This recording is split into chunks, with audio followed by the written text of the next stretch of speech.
En la nueva salida del sol, despierta la tierra entera. Antú abraza la montaña, la energía se renueva. Vuelve encendido el farol del Cultrún y su sonido. El Mapu Funún suena fuerte, los mayores se han reunido. Mientras vamos andando, mientras tejemos camino. Expandiendo los sentidos, escucho los sonidos. Es la Ñuque Mapu que nos habla desde tiempos antiguos.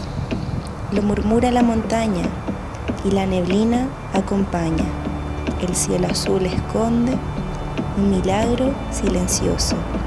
La lluvia despierta el brote, el invierno es generoso.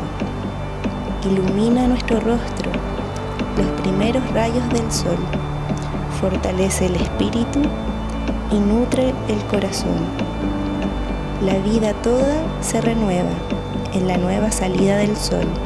Mientras el Lafken se refleja, la tierra otra vez despierta. Reunámonos al fogón a compartir la memoria, escuchando las historias que conversan al son. Mate, torta frita y calor acompañan la jornada y la semilla guardada espera la primavera para brotar cuando vuelva la luna más esperada. Volveremos a comenzar nuestros ancestros honrar, reconectando las raíces para el origen regresar. Son nuestras ancestras, son nuestros ancestros, la memoria de los antiguos, las raíces de mi tierra.